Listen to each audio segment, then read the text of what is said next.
Today is March 6th, 2025. My name is Jason Higgins. I'm in Blacksburg, Virginia, at the University Libraries at Virginia Tech. Joining me for an oral history interview today is Kristina Lynema? Kristina. Do I have your consent to record this interview? Yes. Perfect.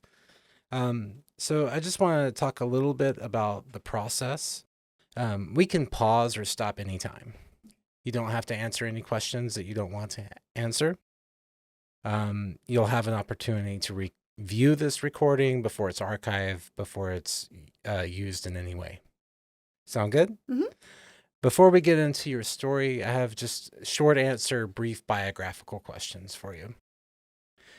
Do you recall the dates of your military service? October 6, 1999 through April 30, 2012. Thank you. 1998. 1998. Okay. Yeah. I thought you said that before, but Yeah, 1998. I was flipping through my brain. that's okay. As a historian, I'm not very good with dates. I am terrible with Um, did you ever deploy to an active war zone? Yeah. Which ones? 2008 Iraq. Okay. I was in Baghdad. Okay. Did you serve in the combat zone then? Yes. Okay. Do you have access to VA services? Okay. And I'm 100%. disability service connected? Yes. And I asked this before, but just for the record, do you have access to counseling services? Yes. Okay, I try to ask that in all of the interviews I do because I think that talking about traumatic memories can resurface it. And I want to make sure that you have access to appropriate counseling if that becomes necessary. Yes, I do. Okay, thank you. Active in it now. Thank you. One of the major goals of this project is to understand how major policy changes that affect women veterans or women service members impacted their personal experiences. So I'm curious about the era in which you served and how policy changes affected you. Can you think of any major policy changes that impacted your service in the Navy? That's the question I should have asked, actually. Which branch of the military did you serve in? Navy. Okay. So were there any policies in the Navy that affected you as a woman? I think the first one I ran into was even though the policy had been in place for a long time, women on ships, most ships were not equipped for it. So we were very narrowed in what assignments we were even eligible for. Because even the larger ships had only small amounts of berthing. So the billets, there just weren't very many to choose from. And my first assignment in '99 was on the USS Carl Vinson aircraft carrier, and it was the first deployment with women on board, and it was a very small percentage of us. 6,000 people on board with your crew and your aircraft crews and everybody and your staff. And out of the 6,000, we were under 250 females. And I imagine that the women may have been spread out across the ship, right? Right, because we all had different ratings and that we were all a part of. But we had two berthings. What do you mean by berthings? That's where we stay. We have racks 3 high, and they're about this far apart. And one of the berthings was a smaller berthing. I think we had about 75 of us. And then on another ship, the 200 females. So and we was shared it a tight-knit community then?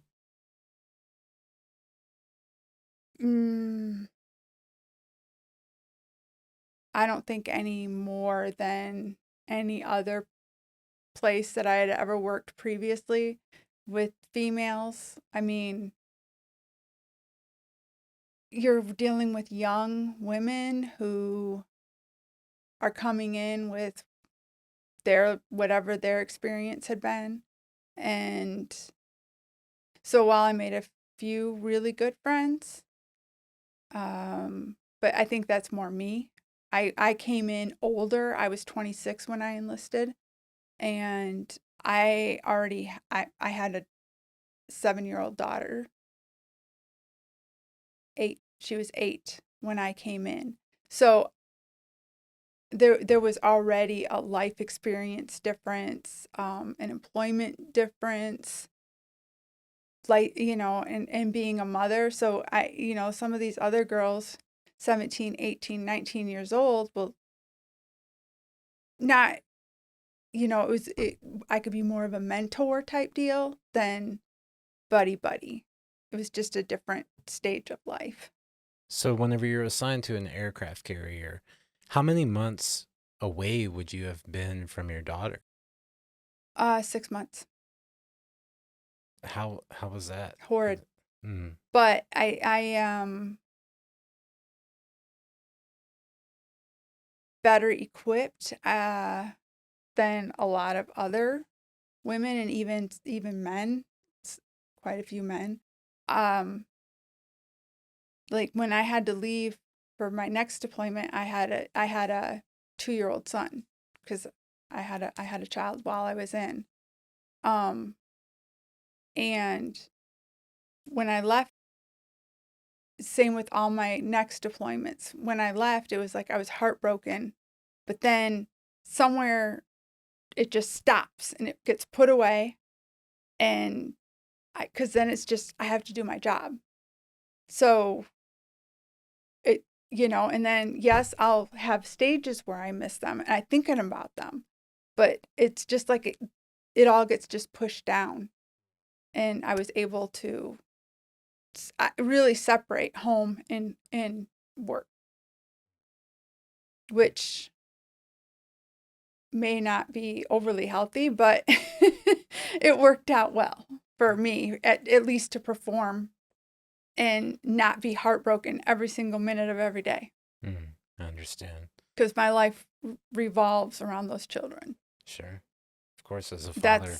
That's why I went into the military, was to get my daughter out of our little town, our little city, and to broaden horizons, and to and to give her a life that I would not have been able to do in Battle Creek, Michigan. It's quite the sacrifice. Yeah, she had to sacrifice too. We both did. Yeah. So, thinking about your experience on an aircraft carrier and these changes that had just come, what challenges came with that kind of path breaking experience for you? Well, when we landed, because I flew onto the ship, was already on deployment. So I graduated boot camp, went to 3 weeks airman training, and then flew out to Bahrain. So that was a huge difference because I had no experience outside of the United States. And my first one is I'm going to the Middle East, where life is quite a bit different. Um, and then from there, I went onto the ship. And when we landed on the ship, men lined up from outside the ship all the way down the P-ways, and fresh meat. Oh, look at that one. Putting bets on who could get to you first. Wow. Yeah. And in crowding us. And I was one of only a few that came on at that time, and walking through and shouldering your way through to get onto the ship, into the ship, was I mean, I was never scared. I was never nervous, but it was a wake up that we were we I was in a man's world. But like I said, thankfully, because I was older, the lines and the things that can kind of get new people, because all of a sudden you're getting all this attention, which I was not Miss America the day before I went on that ship. I didn't turn into Miss America the minute I landed on the ship. So, it's like, okay, they've been out here, they want to play. So, but yeah, to literally be standing there and feeling emboldened enough to say fresh meat and put bets on who would be the first to get you in bed, that was quite the culture. Very objectifying. What about discipline and like what was the command culture like that enabled that type of environment? Were there no Nobody was there. I mean, you can't tell me that was the first time that had happened. This was obviously something that was happening regularly, and there was no disbursement. There was It was kind of like a haze. Welcome to the ship. This is what you're going to deal with. and that was just your first day? Did those types of interactions continue and persist throughout those 6 months? Not like that where it was just general. After that, it was targeted harassment, sexual harassment by members of the chain of command or people in the shop. So these are people with positions of power over you. Yes. How did you deal with that?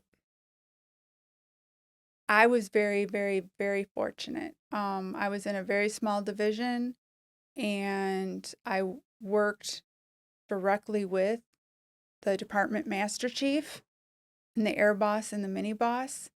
And the department master chief and the mini boss were absolutely about protecting junior sailors. And when I was having a problem, it got addressed So you reported it to to the master chief. He actually was my mentor, Master Chief Charles. He was my mentor, who what he taught me at that very first command as an E3, I carried throughout my entire career. what did he teach you? Leadership, about putting your butt on the line to take care of that sailor, no matter how junior they are. You stand up. I mean, I was harassed so badly by my division officer that he had me. He's like, you go and go to the bathroom, walk around the ship, do whatever you have to do. Give me 15 minutes. When I came back, that division officer had been fired. So we had a new one come in. And in his case, it was not sexual harassment. He just harassed me. So it's targeted to you specifically. Yes. Why do you think that you were individualized or singled out like that?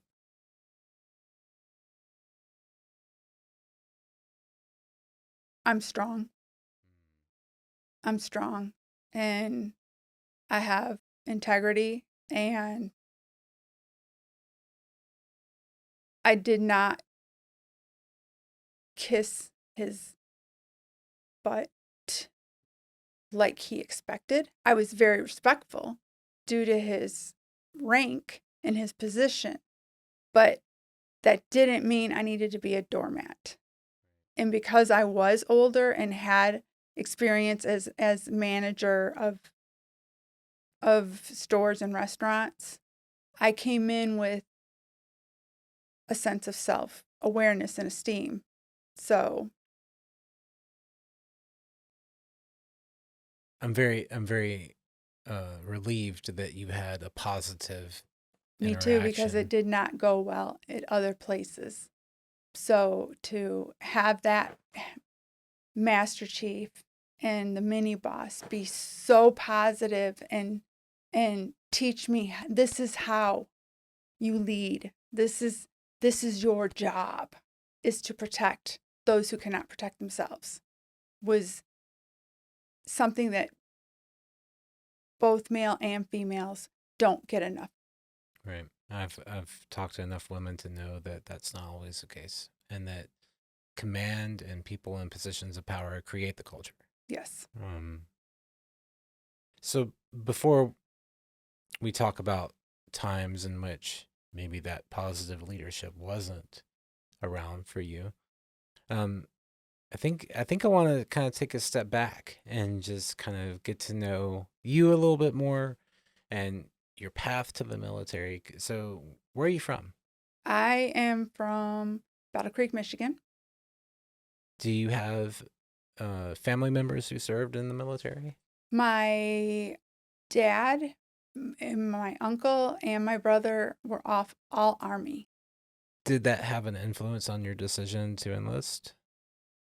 No, because num I was the first. I'm the first and only female in our family to do military, and to be the one who goes Navy, like it. First, I had the what are you doing? You cannot. You're a mother. You know, because my family's very traditional, and the women took care of the kids, and if you worked it part time, you know, but your job was to stay home, take care of the children. And you know, you're supposed to get married and be 1950s, and that was not me. That was never me. So you're My kind of a badass, right? I wouldn't go with badass. I would say more black sheep. Okay, fair enough. So they were not supportive of your decision? Not at first, Okay. but seeing the growth in me and my daughter uh, completely changed everything. It took a while. Was there a father in the picture at that time with your daughter? Okay. Uh, did your family members help while you were Yes. deployed? Yes. She actually she stayed with my dad. Okay. All right. And then where did you do your training? In Chicago, Great Lakes. Right. Because it's Navy. Yeah. It just took a minute to get it. I It's should like have that known was so far back. that. It's like, wait a second. Well, I should have known that there are only a few places where Navy train, right? That's it. Yeah, yeah. So then that was your first deployment to the aircraft carrier. Hmm. Were there memorable times on the carrier that you would like to talk about before we kind of move forward in your career? Yeah, the shellback ceremony when he Mm. crossed the equator. In our case, we crossed the timeline and the equator at the same moment, same time. So golden shellback, but it was fun. It gets often, well, that's hazing.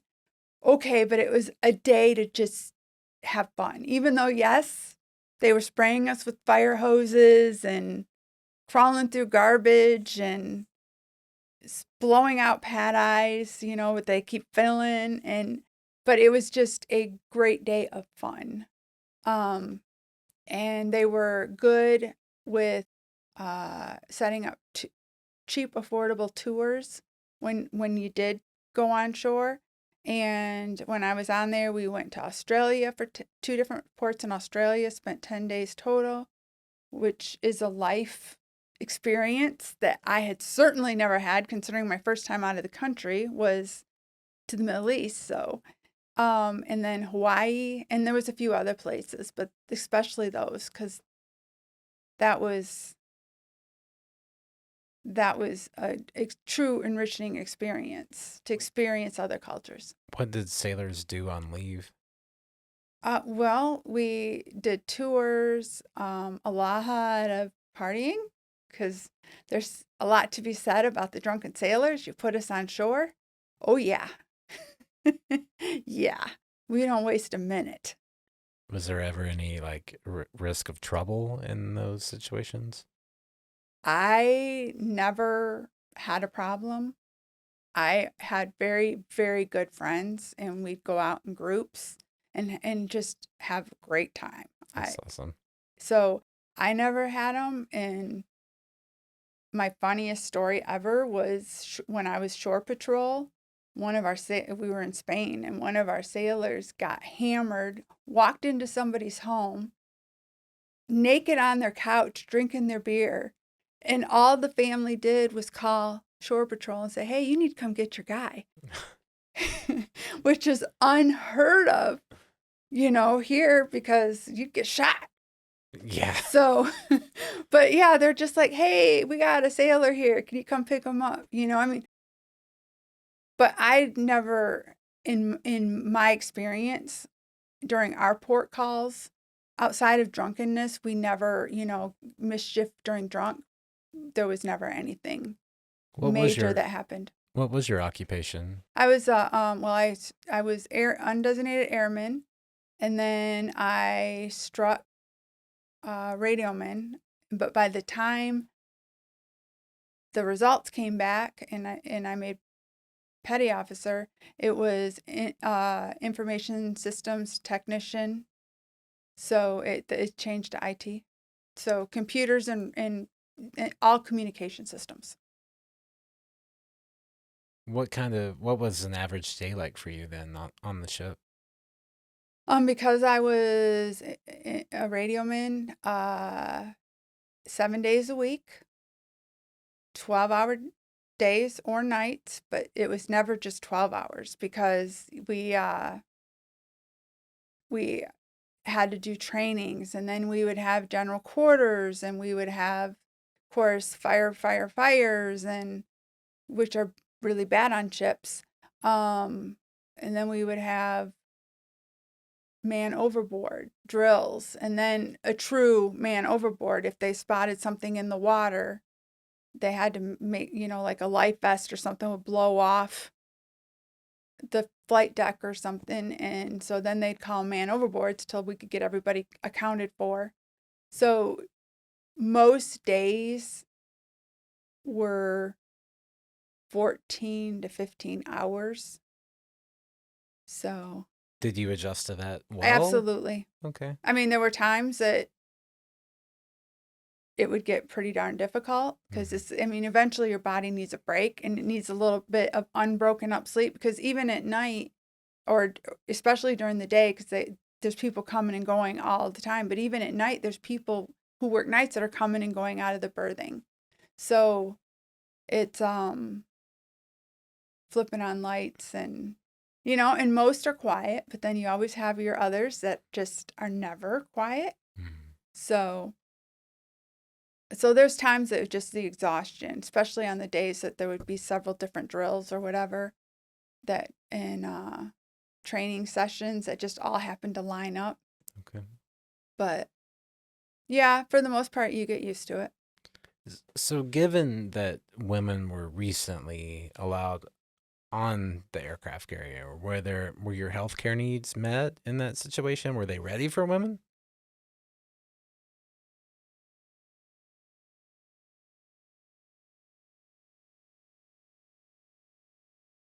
I don't think it comes down to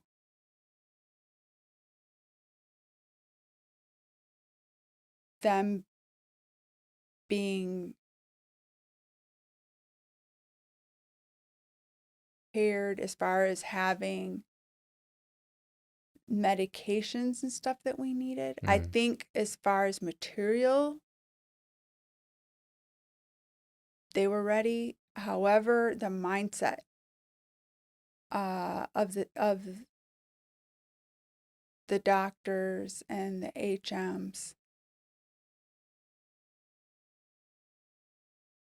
most of our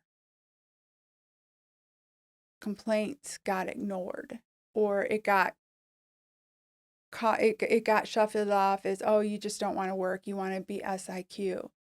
And like one time I had the flu, could not even walk, had the flu after we had been in Spain, had the flu. And throwing up, and I mean, it was horrible body aches and pains. The doctor, you don't have the flu. How are you going to tell me I don't, what, it's like I'm in here throwing up and you don't have the flu. We don't have any cases of the flu. Well, come to find out, they had to shut down the port because there was a stomach influenza going around, and our ship had we were a hospital ship, and it was all full. The hospital beds were, I was just one of the first cases. The hospital beds were all completely full. They had us down in our berthings because we were so sick. But that doctor had the audacity to tell me I did not have the flu, it was in my head. And that happened with most everything. Our concerns were blown off, minimized. Where do you think that mindset comes from?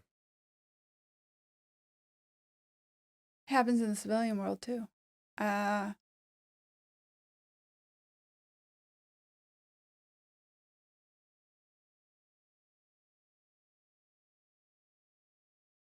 I think it's easy to write women off. Mm. As we're just being emotional, we're just being dramatic. Vice, listen to us. We know our bodies. We know, I mean, the flu is an extreme case, but there were other things too. And it's like, I know my body. And I had my son 6 months later. All of a sudden, I'm sick, sick, sick, like never been in my entire life, sick. And it was, well, you have postpartum depression. For 6 months, I was absolutely fine. And now you're telling me postpartum depression hit in there, after all the hormones had settled down, and I had no depression. I was happy. I enjoyed my job, loved my job, and then woke up one day and head pounding, throat swelled shut, body ache all the way down, joints, bones, muscles, everything ached. It took me a year and a half for them to finally, because after keep going back, there's something wrong. There's something really, really wrong. I am sick. And after hearing, well, and sending me to a psychiatrist and sending me, to all these other things, when I'm telling them physically there's something very wrong, finally sent me, after a year, sent me to a neurologist and sent me to, and and my different tests kept coming back just different every time. The blood tests and everything. And after an internist was like an allergist, and we're like, we don't know what's happening. Referred me out to the University of Washington because I was stationed in Everett, Washington at the time. Finally sent me out. So a year and a half later, I finally got diagnosed with chronic fatigue syndrome. Why did it take a year and a half? If I'd have been a male, would they have marked it off as just mental, just emotional mental? No, they would not have. So you mentioned the birth of your son. When was your son born? 2000, September 2000. So this was 2 years into or 1 year into the Navy. I Yes. guess you 2 enlisted in years. 99. Yeah, I got pregnant a little over a year in the Navy. How did you meet the father? He was on the ship. Okay. Um, was that a relationship that Yes. lasted? We ended up getting married. Okay. And that was on the first ship? Yes. Okay. How did that work? Like, how did you get married on the ship, or that No, came I after? had transferred to another command due to being pregnant. Mm, Because you can't stay on a ship when you're pregnant. So I transferred to another command, and then at that point we were able to get married. okay. One of the questions I wanted to ask was, how did you readjust after that deployment? Did you go back home? Did you see your daughter? I went and got my daughter, and she moved out with me to Washington. State or DC? Yes, Okay. Washington State. Yeah, With the father of your son? No, not he. I wasn't when I got Ashley. Hmm. I was not. I was not in any relationship. Oh, okay. I This see. was we got home from deployment, and that week I was up in Michigan grabbing her. Oh, okay. I see. So, because I was a single mother, so I was her whole world. She was my whole world. So you got pregnant after that then? This was my son. Yes, Yeah. Yeah. they're almost 10 years apart. Nine over 9.5 years apart from my daughter to my son. Right, right. So tell me about the experience of being a pregnant woman in the Navy. What was that like? Um, That's a big question, I know. right. Well, at first, because women get pregnant, and this was the first deployment, the first time that women had been assigned to the ship, uh, at least in numbers.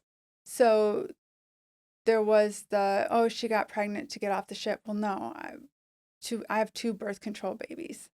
So not planned. I did not intend to make my life harder. Um, but it happened. And so there was that stigma that came with it of, oh, she just wants to get off the ship.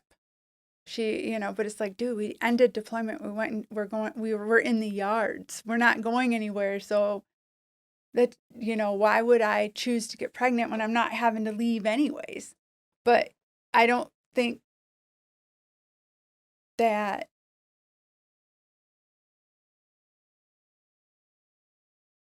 uh I don't think that kind of reasoning goes into stuff. They're just like, oh, they just want to get off the ship. Um but when I got to shore duty, they were used to having pregnant females.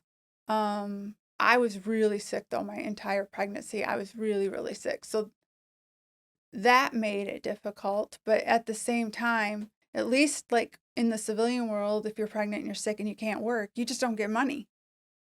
At least so it was like, yeah, there were some negatives, but also there were a lot of good positives. And at the time, I had a very good chain of command. So that was two commands back to back that I had very good chain of commands. So whenever you say she just wanted to get off the ship, was that coming from where did that stigma come from? Was it like officers? Was it All other of it. women? Was it other No, not women, but Okay. it was I mean, there were some women that were like that, but later on, I understood more once I became in a position of authority, and I watched half of my females when they would, I'd get your assign you'd have your bill, your people, and I knew when I got females that 50% of them I was going to lose at some point before their time was up. Now, it wasn't always due to pregnancy. There were other things that came up. So, but it was, I understood more of the mindset behind um, some that had had experiences working, especially those that had been in the Navy longer and had done shore commands and stuff. So they had worked with pregnant females. I see.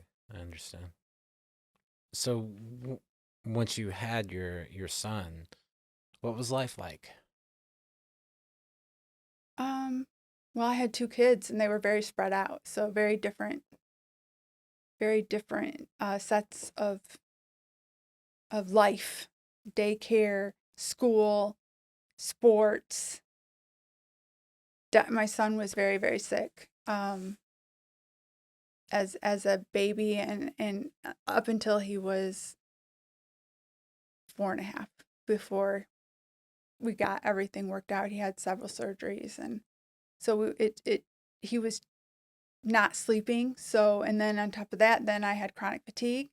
So life was difficult for a little while because my husband was deployed. So, um, So, but that happens. I mean, when even before I went into the Navy, when I had my daughter, you have young children, life is just a little different. It's hard.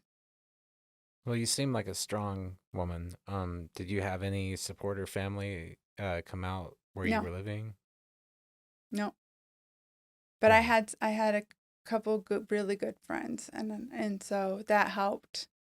Even though I was still like I didn't have anybody babysit or anything, but just having friends that you can talk to and have laughs with makes a big difference. So this is right before 2001. How did 9/11 impact your life? On top of the bases being a lot harder to get into. So you had to leave a good 45 minutes, hour earlier than what you did before that for a while. The biggest change was my ex-husband, husband at the time, was stationed on a ship in the USS Abraham Lincoln, and they immediately started their sea trials in earnest, and then they deployed, and it was a 10-month deployment. And then I, he got back, we transferred, he went to shore duty, I went to a ship, and I deployed immediately. Um, so the deployments picked up, and the time at home when you were assigned to a ship became quite minimal. You said that you deployed to Iraq in 2008. Yes. Okay, so that it wasn't during the invasion force in 2003 then. No. No, they didn't start supplementing until we went boots on the ground in Afghanistan and Iraq, is when they started supplementing Navy to help fill in the ranks of the Army and the Marines. And of course, Air Force are already there because they have all their own duties but so that's when Navy, because we were shore duty and on ships, and we would get billets that had to be filled, and you had to pick somebody. Or when you're like in my case, I was up for orders, and so that's it was I was qualified, so there you go.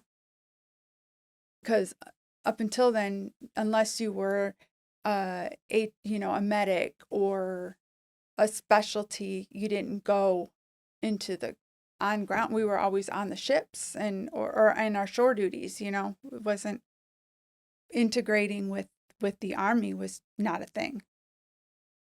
So I'll want to go back and try to understand your experiences between 2001 and 2008, but I'm just really fascinated now. Like, tell me about arriving in Iraq. What was that like for you? Exciting. I was scared, but I was excited. I mean, to me, dying was not the worst thing. To me, an IED blowing off a body part or burning me, you know, and disfiguring me, that to me was the fear. Obviously, I did my best to make sure I was not in combat because that was before females were in combat. Plus, with that being Navy, that wouldn't have happened. We didn't get trained for combat. So, um, I was support, and I worked in the JOC with the multinational. Actually worked in Afal Palace, which had been Saddam Hussein's palace. That was where I worked. But on the other hand, life was a lot better there than on the ships for our deployment because I got to go outside every day. I got to run outside. So running all around Camp Victory. Um, the gyms were phenomenal. The food was way better than what we get on the ships because, the ships only resupply every so often. So, and then I had a chew where I had one roommate instead of 200. And you could spread my arms out from my locker to my wall at where my bed was, and all that was all mine. So it was like life just got great.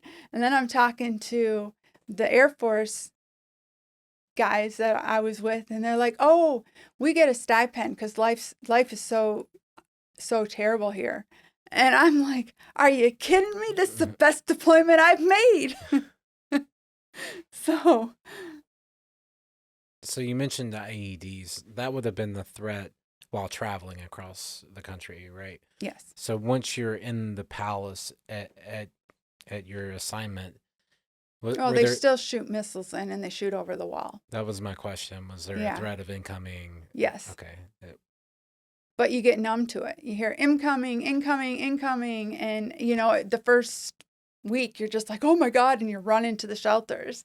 And then after that, you're just like, well, I guess if you hit me, you hit me. I mean, it happens so often that you just kind of hope it doesn't hit you. Is there a danger in becoming used to it in that way? Yes. Because you're not going to the shelters anymore. Because it's like, am I really going to get up? Especially when you're finally, get to hit the bed. Am I going to get up and run to the shelter and it not be anything? Or by the time I get there, it's over anyways? So I'm sure there is because you're not protecting you're not protecting yourself as much as maybe Was you there should be. ever an incident where you were in danger more than the typical kind of danger? Not from that. Um, my biggest danger, thank goodness my running partner happened to be a Marine Master Sergeant. Um, we were meeting to go for a run, and a truck packed full of Iraqi locals, men. I mean, they were packed so full that the back of the truck, they were standing straight up, butted up against each other. When they went by, they were leering and staring and making comments to the point that my running partner was like, leave her alone. There's no doubt that had he not have been there, I mean, no, neither one of us had any doubt that if he had not been there, I wouldn't have gotten scooped. I wouldn't have got kidnapped. That was the first time that I was truly scared. And only because that to me would have been worse than being killed. Because I can't imagine that would have been a good week. I've heard a lot of women veterans say that not only did you have to deal with the threat of an enemy, but you also have to deal with the threat of people in the U.S. military uniform. Well, they weren't. They were Iraqi locals that came. Whether they worked there somewhere, because we did have Iraqis we worked with, but they weren't in uniform, so they were not soldiers or anything. So, but I did not have any problems at all while I was deployed with harassment or being treated less than. So I know it happened, but I did not. I had a very good deployment. I felt safe with everybody I worked with. I'm happy to hear that. Yeah. um, so with at the risk of jumping around No, go ahead. too much, I kind of want to get to the core questions that this project hopes to understand. Um, and just thank you for sharing that with me. It was very interesting Well, to that was hear. the one that there wasn't a problem. So there was lots of other situations where yes, those in uniform were the roadblocks, the ones who made it made my life absolute hell. But that was on my other commands, the Navy. But as far as that deployment, That particular one. that was great. Well, since you brought it up, do you care to talk about whenever the command or the culture wasn't as positive? Oh, it's still a man's world in the military, unless it's changed drastically since I got out. First command, I was an E3, and a chief was hitting on me saying, oh, come to, I'll have you over for dinner and we can have a bubble bath. And I mean, every time he came in and nobody was around, he just laid it on. Oh, I could really see us working out, making a relationship. And it's like, you're a chief. I just got out of freaking boot camp and I know this is not okay. And then when I didn't reciprocate, he was obnoxiously, horribly rude to me, would talk to the other people around me and ignore me completely when it was jobs that I was going to have to do, belittled me. And because there was never witnesses, even when somebody else complained about him, and then I said yes, and this is what he's been doing to me. Because he was a stellar chief who was accepted into an officer program, nobody wanted to hear it. Nobody wanted to acknowledge that this was this big of a problem but then eventually it sure did, because he went too far with another young female and she had proof. So when she put in the complaint, they had to go back to all of our complaints. And then he was hammered. But it shouldn't have taken all that.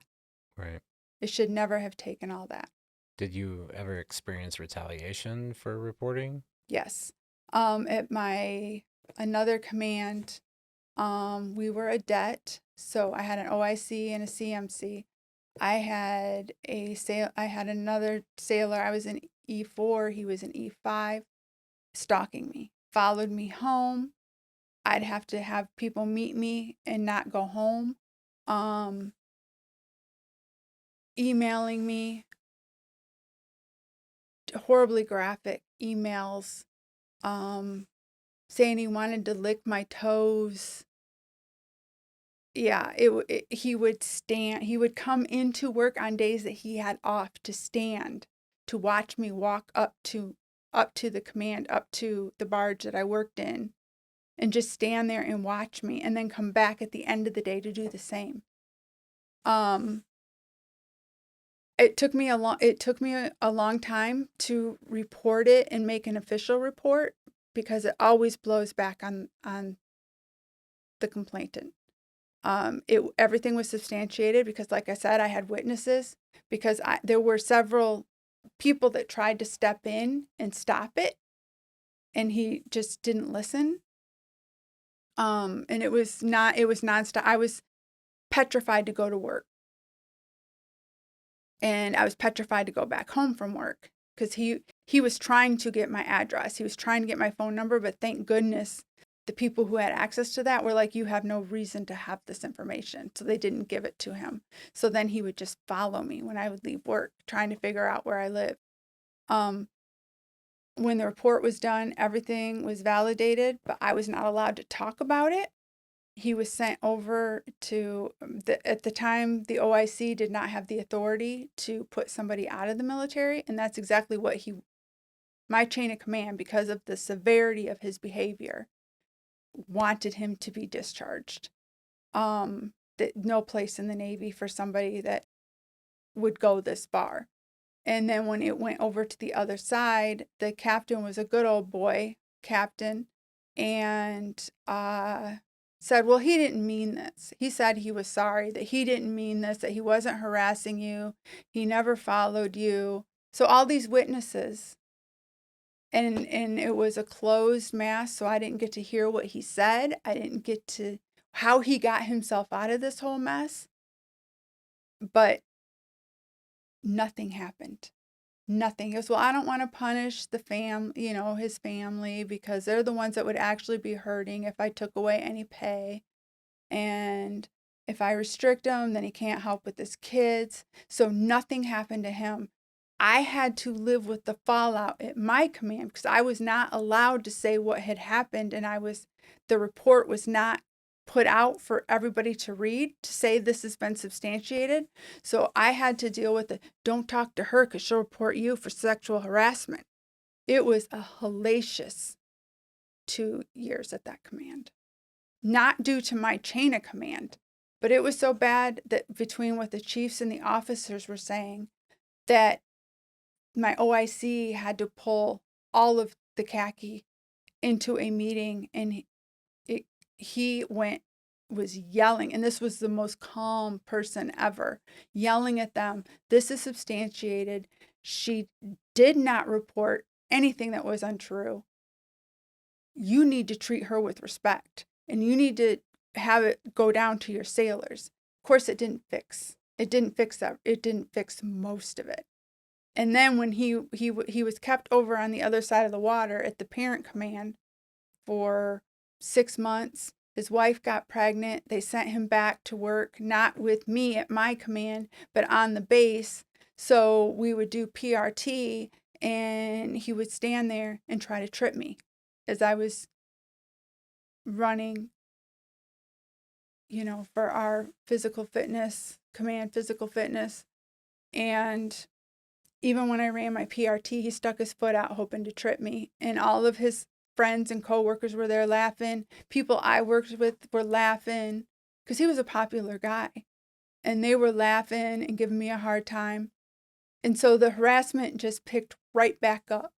And even though it wasn't sexual anymore, it was, I ruined his life. I ruined his career So even when I had to go to PSD, they did not want to work with me. They were very rude when I was transferring, very rude to me. Not everybody, of course, but there was a complete difference in the way I was treated from before he got there to when he was there.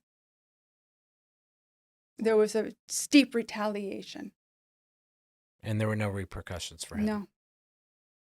It sounds like, despite having positive examples of leadership, the culture itself was a problem. What do you think needs to change to make sure that women are safe?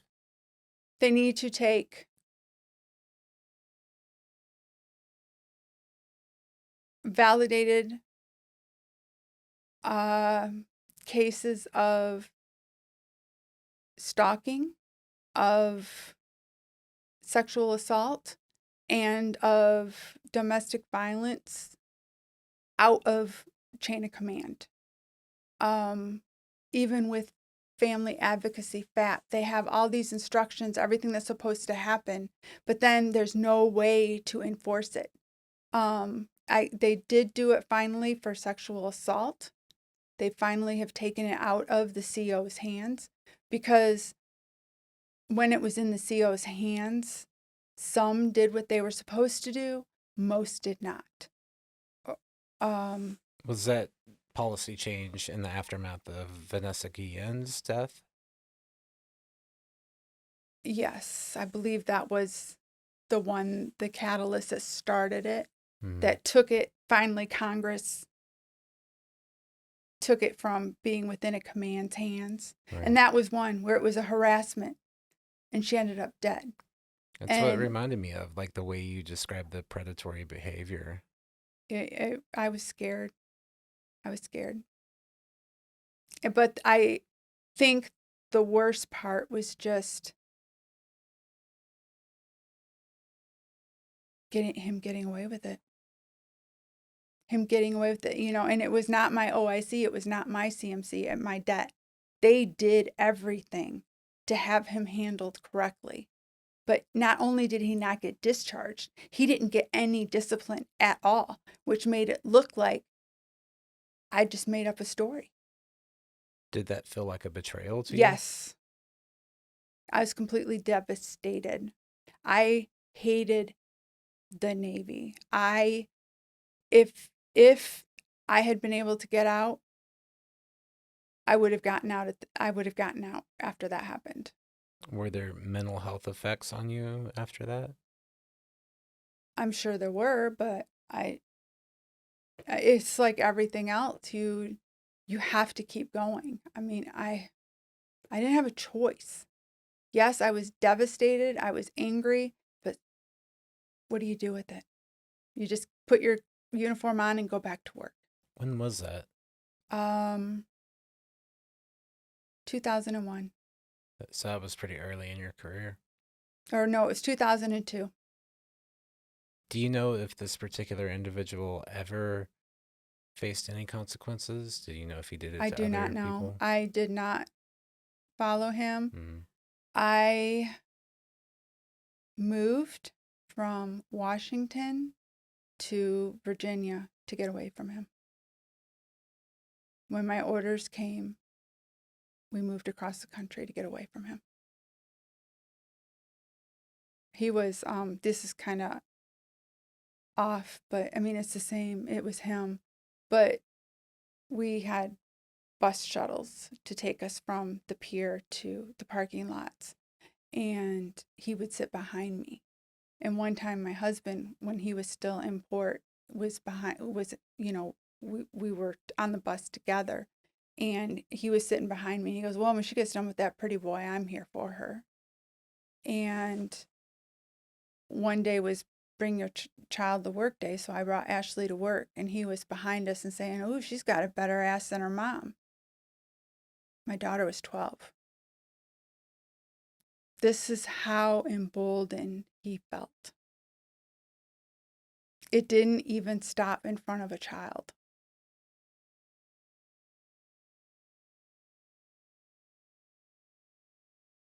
I don't know what to say. I'm I'm kind just of I without just threw words on that that in there one. to show that it was a That's extreme. nonstop extreme behavior.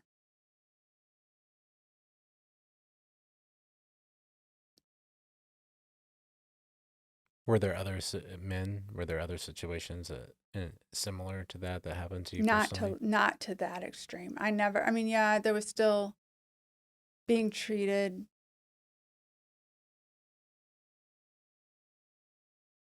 I mean, when my last ship, when I was a chief and I was the only female, so 50 some chiefs, of different ranks. And for a while, like 6 or 8 months, I was the only female. We were in port in Spain. We had a mandatory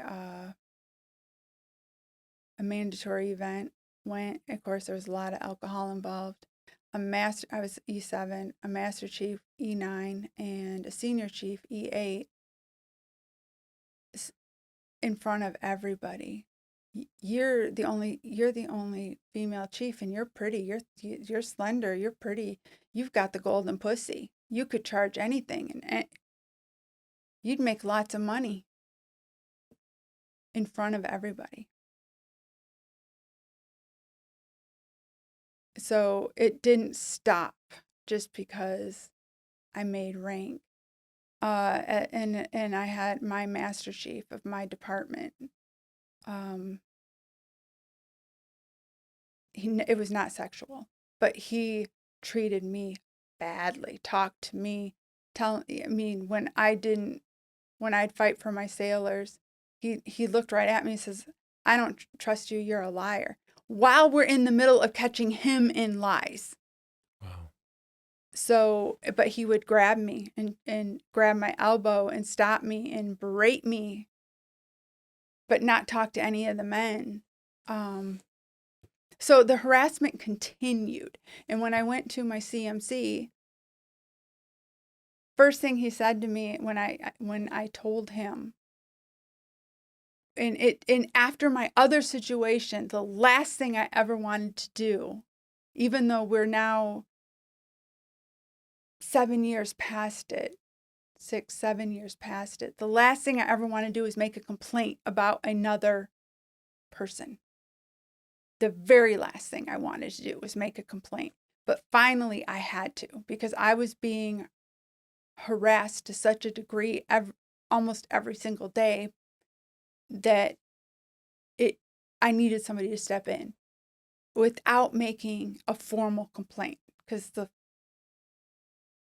after the stalker did not want anything to do with something that was going to blow me up at another command. And the first thing the CMC said to me, well, you need to be careful because now we're talking about another Master Chief. And that makes it okay? That makes it okay. But how did you cope with that? And were there ever... thankfully, I did not shut up. And I continued with my conversation. Even after trying, that comment, and there was a few more trying to shut me down. I did not shut down. And I listed the different problems that I was having. And I did get emotional at not crying boo-hoo or anything, but I cracked, which I was not an emotional human being, but I cracked just enough, a window for him to see that I was truly affected. But by not going overboard, it wasn't, oh, she's just being a female. It was, no, you need to hear me. There is a problem. And for the rest of the time that he was there, while it wasn't good between us, that Master Chief was much more professional with me. I mean, he still made little sly comments here and there, but I can live with sly comments, whatever. That doesn't, as long as my sailors are getting treated properly and you're not screaming at me in front of other people, I can deal. And you're not touching me, I can deal. So that checked him. Until he left, and then the behavior got bad again. With another person? No, for me. Oh. But the CMC left. The one that had put him in check. When he left, then it was no holds barred again. And to the point that my other chiefs, my had to pull him aside and say, you need to stop. Because when she puts in a complaint, there's all these witnesses. Because he was getting bolder and doing it in front of other people. Were there ever any resources available to you or other women, not to report, but to seek care? No. Would you have sought care if they were available?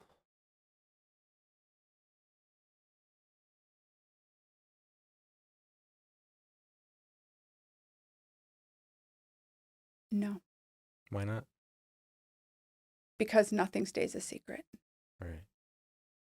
Nothing stays a secret. And I learned with the stalker that once you get a mark, you don't come back. And whether it's fair or not doesn't really freaking matter. Where did the drive, the determination to continue in your military career come from then? Because you stayed for a long time. I did. I re-enlisted when I got my orders to the other side of the country. By then, the anger had shifted to, because then I made E5. And I actually found out I made E5 on the day of that captain's mast that he got off. So the captain telling me, oh, he didn't mean it. He's sorry. So I'm not going to do this because it's going to hurt his family. It's going to da-da-da-da-da. All these reasons why he's not going to be held accountable. He's not going, I'm the sacrificial lamb here.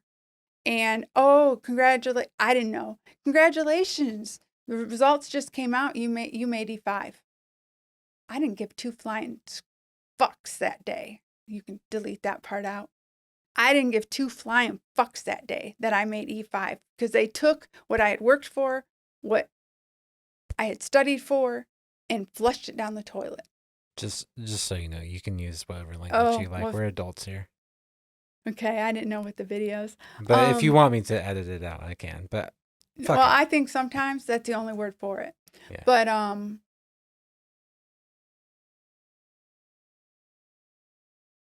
forgot where I was headed with this. Well, we were talking about your reason Oh, for and then it. I stayed because I knew that there was other young sailors that needed me to be like my master chief, who took care of me. There needed to be more of us out there who had lived the experience, knew what it was like to fight against nothing, to be there to protect the junior sailors. And I truly loved the Navy. I just did not love that this was happening. So I wanted to be part of the change. I'm sure there are a lot of women and sailors out there that would really respect that and appreciate it and benefited from it. No doubt. I sure hope so. Mm. I'd like to think so because I know there were some that I worked really hard with to protect, but you never know what sticks and what doesn't. But I did it for both males and females. I am an injustice warrior. Like I maybe because I was bullied so bad as a child. But I am there ready for war with people that are being treated unjustly or less than. I love that. Thank you for that. How how did these deployments and your service in the Navy affect your relationships, like your with your spouse, with your children? We were not a good match right from the very beginning. We got married because I was pregnant. And I could, I didn't want my kids split apart. And by being married, we at least would be stationed reasonably close to each other. And we would flip so we wouldn't both be at sea at the same time, which left the kids with nowhere. So had I not have been in the military, I would not have gotten married. Um, but for me, the time apart was needed. Because then it gave us time to miss. It was harder being a single parent again during all these sea times and deployments, but it was better in the household for me and my children when it was me and them. Did he take care of the children while you were Yes. deployed? And he was for the first many years he was great with the kids. What changed? He got angry and bitter about his career. I was junior when we got together. I was the junior, and then I outpaced him by a lot. I was making rank. So when we got together, I was an E3, he was an E4, and 8 years into our marriage, 8 years, 9 years, I was a chief. He was an E6. Um, he got capped to both E4 and E6. He didn't make it off the tests. I made all mine off the tests. He just got bitter. He didn't feel that he was being treated, and he was a very hard worker, very dedicated, very hard worker. But I think it just when I made chief is really when it all fell apart. Did that cause resentment toward you? Yes. And I'm not saying that's it. I mean, we already had problems. Sure. That, dual mill, it comes with a lot of extra, like the extra deployments, the being a single parent, and he had his way of doing things, I had my way of doing things, and then we come back together. We've got to learn how to be a spouse again. You've got to learn how to be a parent again. So, and then so there was always a shuffling. So that added a lot of stress on the marriage. I wouldn't have gotten married immediately, when I did, probably I would have known him better. Doesn't mean I wouldn't have got married. I loved him. So it doesn't mean that we wouldn't have got married. Everything was escalated due to being dual male.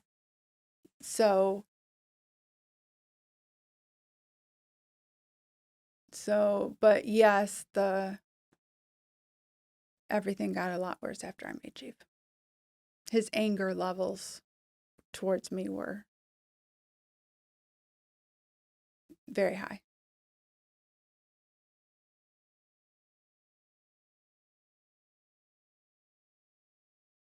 When did you make chief?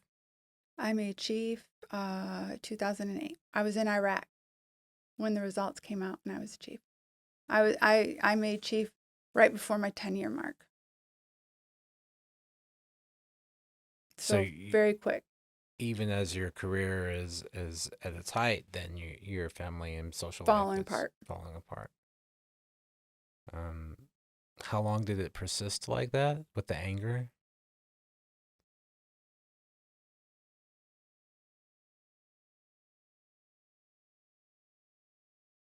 At the year mark, we separated. Was it an abusive relationship? Not at that point. It was becoming one. He had pushed me, and I had already been in a previous relationship that was abusive. So it was after all these years, there's no way I'm going back. I mean, there was always mental and, outbursts and stuff, but it was always stuff that, I never was scared. But then when it started getting pushing, grabbing, that's when it was, we're done. I'm leaving. But then I deployed again. So when I came home, we were still in the same home. We had 2 master bedrooms, so I was downstairs, he was upstairs. But and like I said, up until then, I was never scared physically. But when I came back and it was and there was we're not working this out. This is not good for any of us. This anger and destruction was bad for the entire family. And it sounds like because you had joined the military to provide your children with a better life, that was causing inherent problems on their lives. Yes.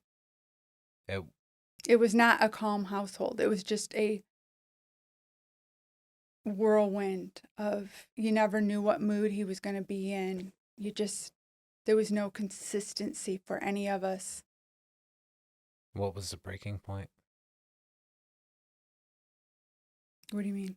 Like, when did the marriage officially end? And well, at that point, like, we how were did you still, get away? because we had a high mortgage. When I came back from that deployment, we came back 3 days before Christmas, and by New Year's, it was, we cannot live together. And he found out from, I think one of the kids said something about me looking at apartments.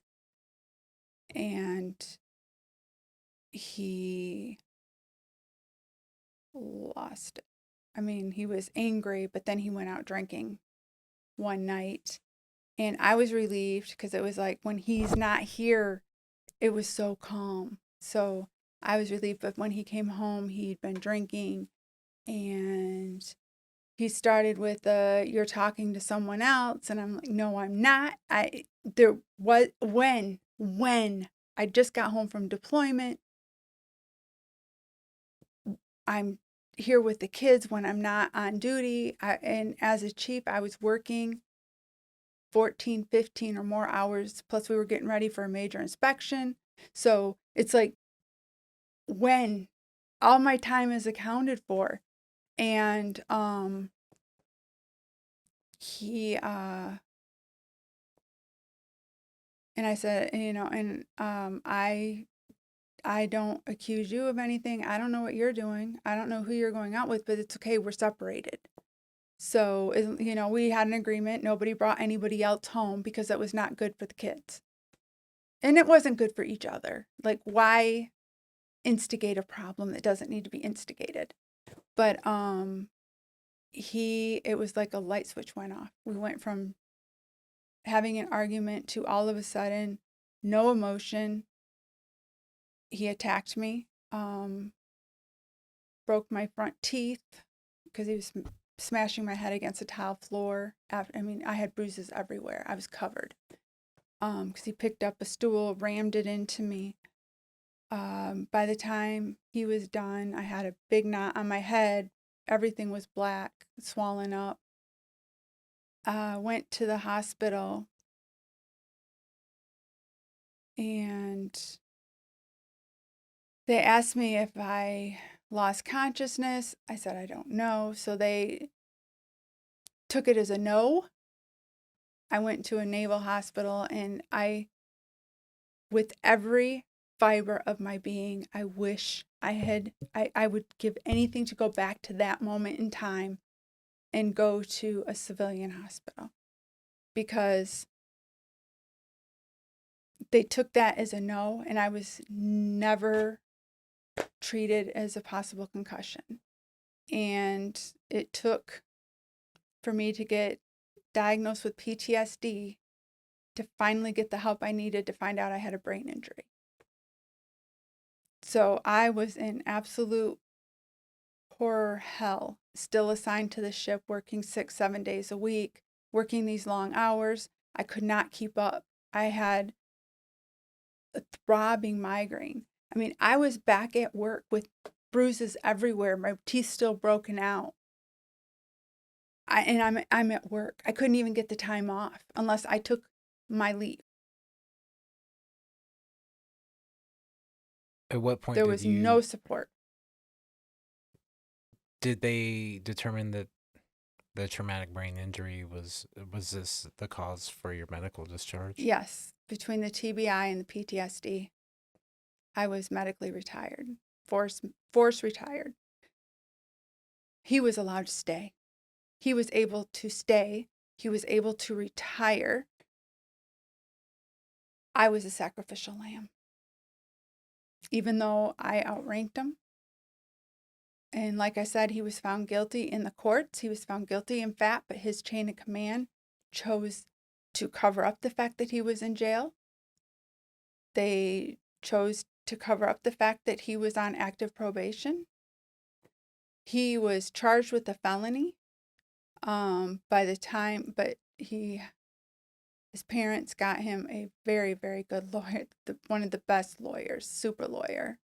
That's what he's known as in our area, super lawyer. And the judge threw out all my medical records. I think there was a deal already in place. When I was testifying in the court, he didn't even look at me. He was looking at the corners, ceilings, threw out my medical records with, "Oh, those are just opinions anyways." The Commonwealth attorney, anytime they tried to argue, he told her to be quiet or she'd go to jail for contempt of court. So it got down to a simple assault and 45 days in jail when he was looking at 5 years in prison, because that's how bad the assault was.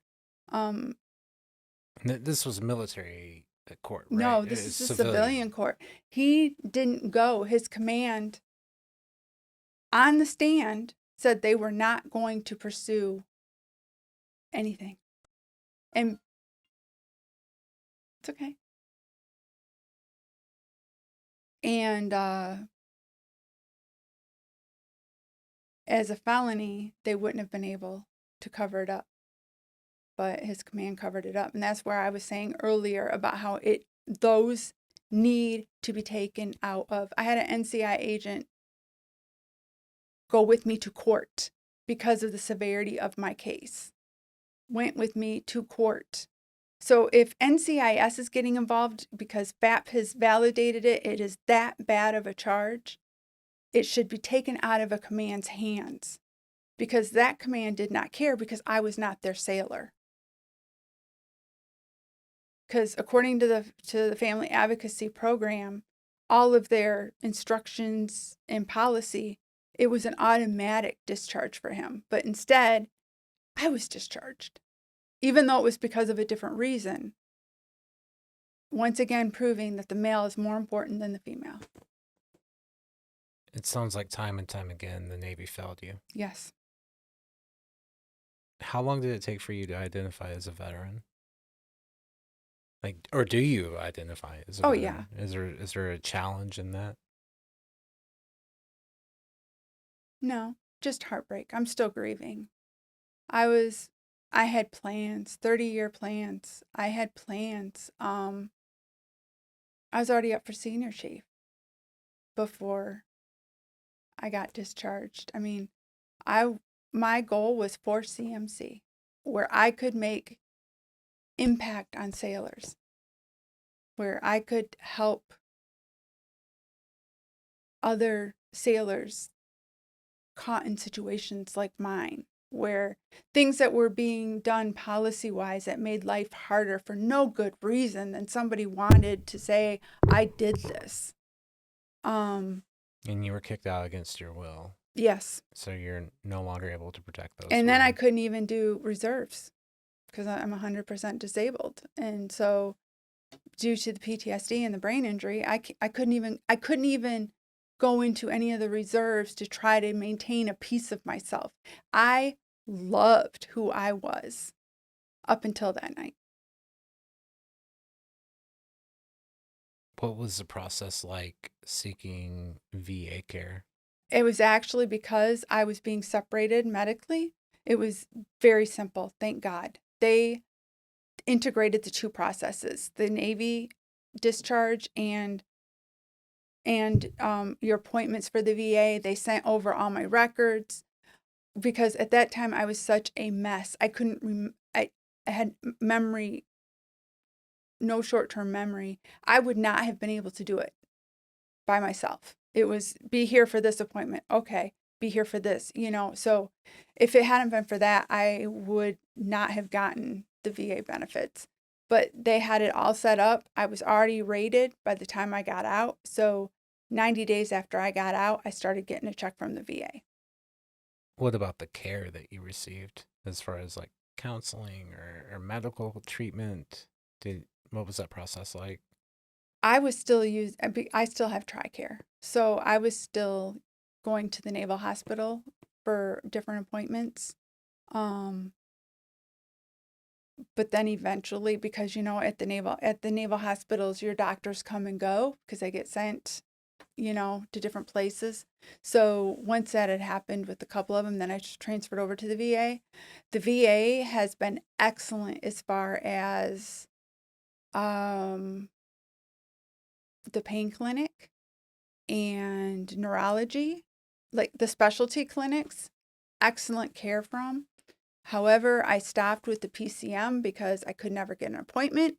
And when I did finally get an appointment, it'd be 3 months out or whatever. And then they would call me to cancel and we need to reschedule. And then it'd be another 3 months out. Okay, if I need to go to a doctor because I'm sick, this cannot happen.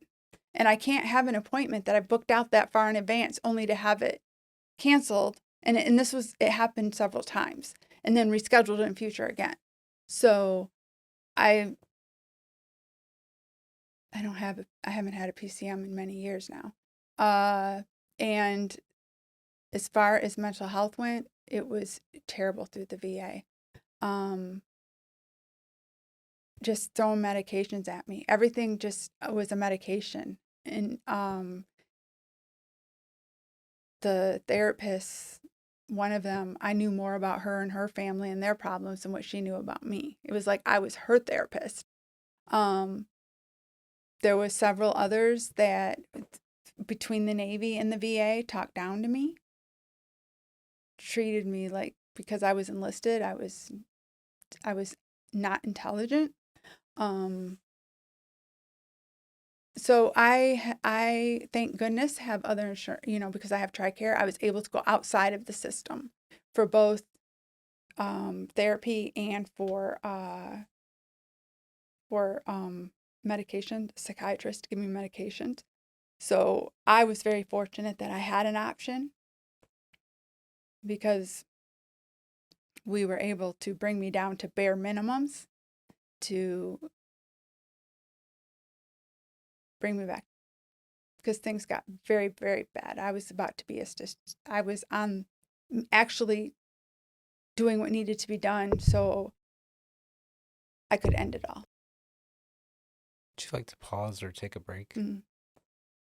We just keep going. But Wounded Warrior Operation Mend program sent me out to UCLA and gave me my life back to a degree. I mean, I was still not on the right I was on too many medications that were all interacting with each other.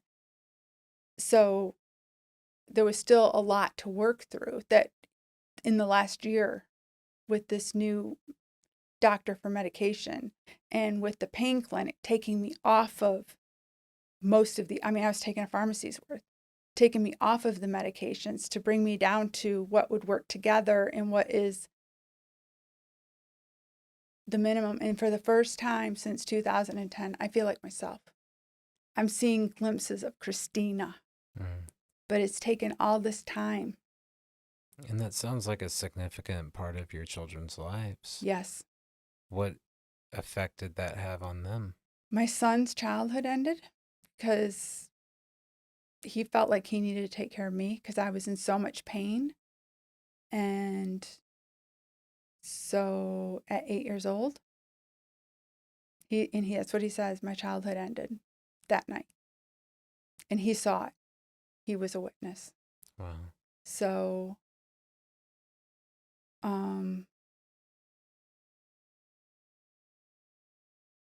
yeah, that was bad. And that night, I and this might be part of why the PTSD between the not getting help for the brain injury and not having any therapy system, because I was on the ship. There was no time. There was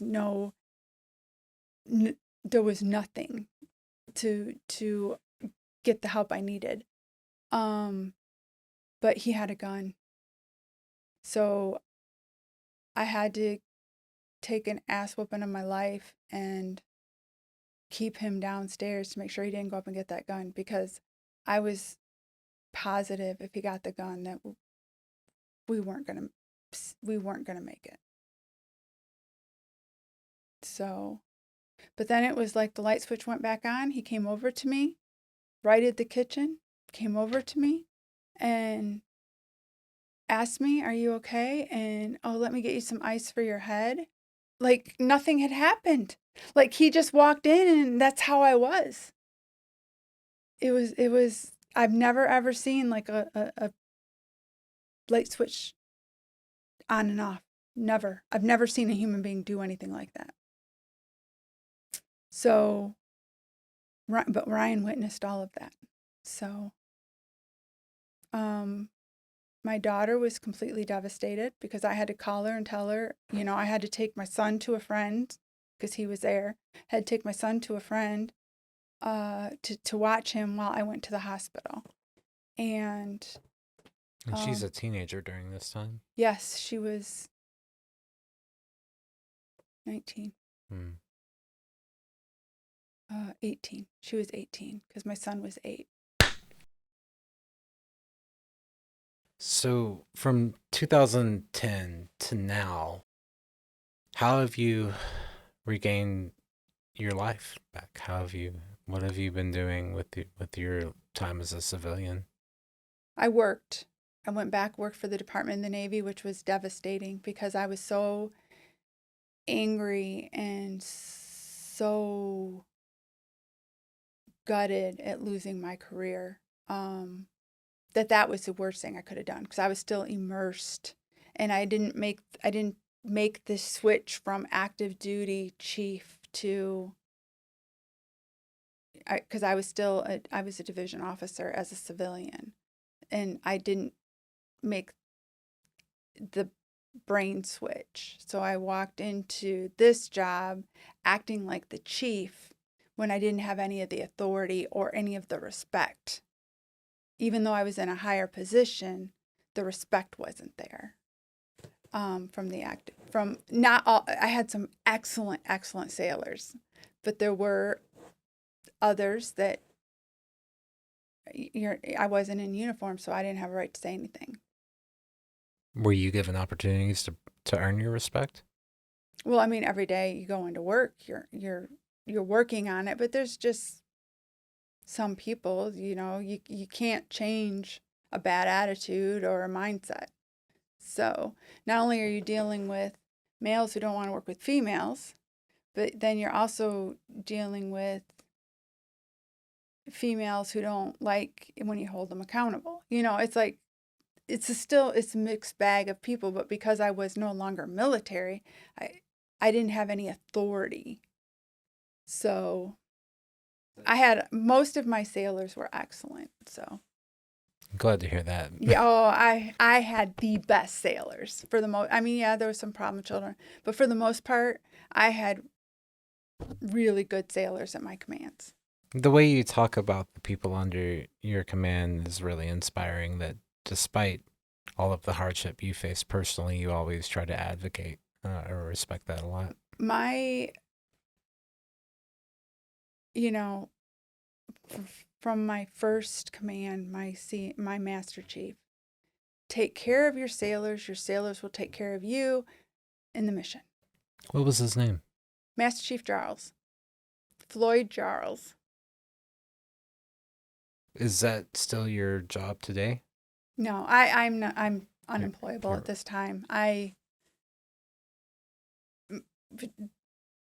Anxiety, panic attacks, depression. So I am, like I said, it's just been recently that we've gotten enough meds out of my system and the right meds into my system that I am even feeling like life is capable. I'm capable of even living a life. But I take care of my father who lives with me because he's blind, and 4 dogs. So, What kind of dogs do you have? well, mine is a long-haired dachshund. His are all rescues, and they all happen to be Chihuahuas. Yeah, I have schnauzers, miniature schnauzers. those are cute. How have you remained connected to the veteran culture? I haven't. You haven't. This is it. This uniting us. This is it. Outside of going to the VA for an appointment, for my appointments, I have not. But I haven't kept up with friends either. I'm just now reestablishing some friendships. So I really, when I get into high anxiety and depressed, I pull right into myself. I'm an introvert anyways, so it's real easy just to pull in, and it's at that point I don't even answer texts, phone calls. I mean, it's my kids and my granddaughter, and that's it. So, How long have you been involved with Uniting Us? year and a half. How did that connection My happen? friend Kimberly Johnson is an artist, very involved with them, and she introduced. First, she was like, "Hey, come with me to an event." And after not going to several of them, I was like, "Okay, I'll go," because she's in Michigan. So it was like, "Oh, I get to see her up in DC. I love DC, so I wouldn't want to live there, but I love visiting." So I went up there and met Anne Marie, and who is the founder of it and runs it, and Tiffany, and they just took me right in like a member of the family. I mean, they're freaking fabulous. So when something like this, she's like, "Kristina, I really think this will benefit you. Make connections to other women veterans that are associated with all different types of organizations, and because really my ambition and dream is to find a veterans group pushing for domestic violence reform. There has to be a reform. There's the domestic violence towards both males and females, but of course the females tend to be the ones that have the most at least physical results that are devastating. It's too high to not implement and make the FAP policy happen when it has been validated. When there's court cases in civilian courts, there's no reason whatsoever that there should be any wiggle room for a command. So I really, really am hoping to find or get guidance on how to start something to make a change for those coming up behind us. There's people working on this. The sexual assault took, the stalking, those made a change. It's very unfortunate that people died before it got taken seriously. But thank God, finally, some changes are being made. But we're not addressing domestic violence or any physical assault.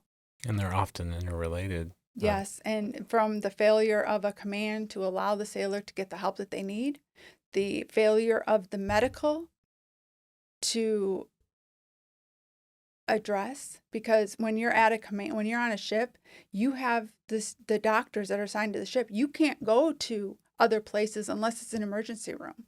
You don't get to just go and make an appointment at the Naval Hospital to go see somebody else because your doctor is telling you there's nothing wrong while they're handing you painkillers and opioids so you can get your butt up and go to work. My medical doctor on the ship was kind enough, after he gave me all these painkillers and all these other medications to get me up and able to go to work physically, pulled my entire chain of command in, and from my department officer, my divisional officer, and I was chief at the time. So imagine what would have happened if I'd have been a junior sailor. The CO and the XO into a meeting and told them there's nothing wrong with me, that it's psychological, while he's giving me opioids.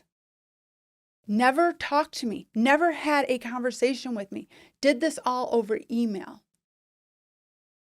Never had a conversation with me, but felt emboldened enough to not refer me to where I needed to go, but to pull my entire chain of command in and demean me like that.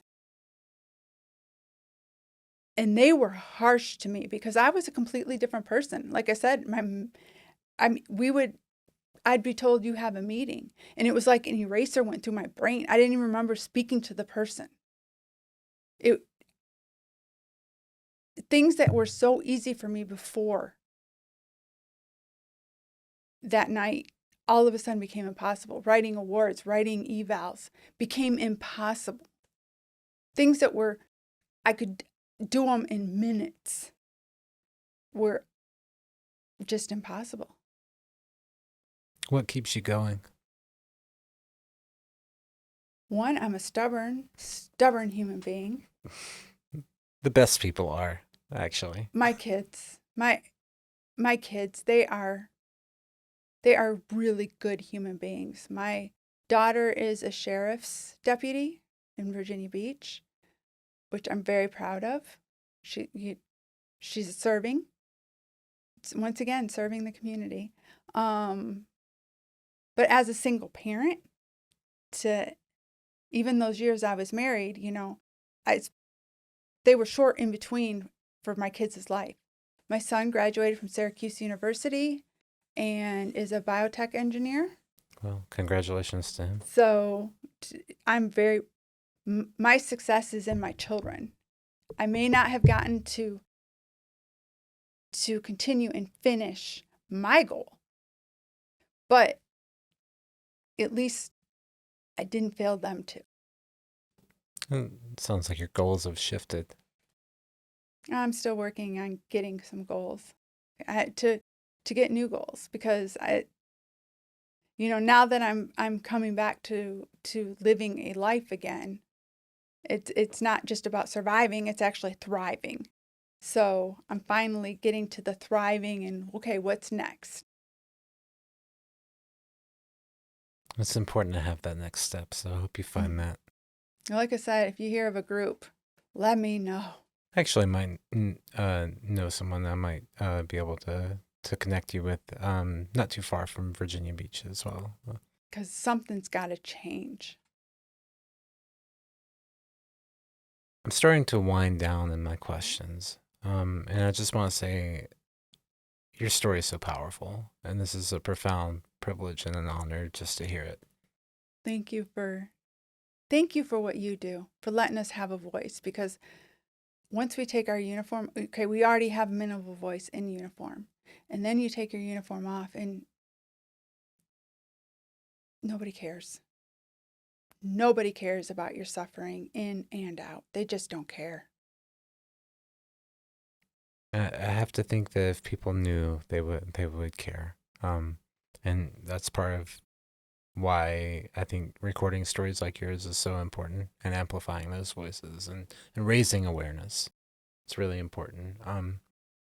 Is there anything throughout this interview that you wanted to talk about that I didn't think to ask, or anything you wanted to go back to at all?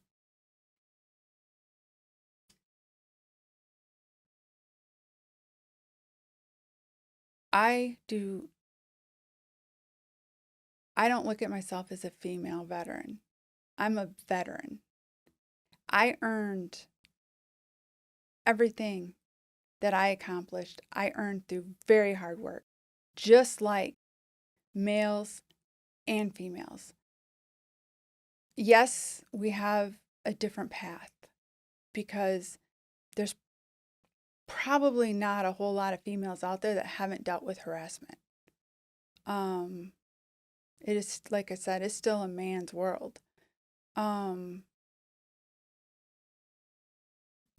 we're all sailors. We put on our uniforms. Yes, there's still some jobs women can't do, but most of the men that I worked with were good, outstanding men who were very respectful and inclusive. So I don't want this to come across as I don't value, because I'm just a veteran with my own set of circumstances. Thank you for that. What's the takeaway from your life experiences? What do you want people to learn from your life, your service? The A, women can succeed. And even though you get thrown some curveballs, do not quit. Do not give up. Don't let them win. That's how I got through the stalking. That's what, once I got past the extreme anger, even though I was still being treated badly by majority of my command, my, E6 and below, I knew if I got out, when all I wanted to do was stay and make it better for other sailors, then they won. They won. The captain, the stalker himself, those that supported him and went in and were his witnesses of what a great guy he was, they would have won. So I loved my job. I really did. I loved the Navy. Not everything about it, of course, because it's hard. It's a hard life. But don't give up. Keep going. Stay true to yourself. Don't lose your integrity. Don't lose your ambition because of circumstances of those around you, of what people around you, how they fail you. Just keep plugging away and keep going. And looping back to the assault, the ironic thing was that I was FAT coordinator for my command. I did all the training. I knew the cycle of violence, which is why I separated 7 months before the assault happened, which of course, and then I went on deployment, which is of course the most dangerous time for a woman is when you're leaving. So I was the FAT coordinator, so I had to go. I was so humiliated that I had to go back to my command, beat up. I mean, obviously in terrible shape. There was no question what had happened to me. That wasn't a car accident. I was humiliated at first, but then I got thinking about it, and it's like, they need to see me. They need to see that this can happen to anyone. Anyone. And they should not be ashamed to get help.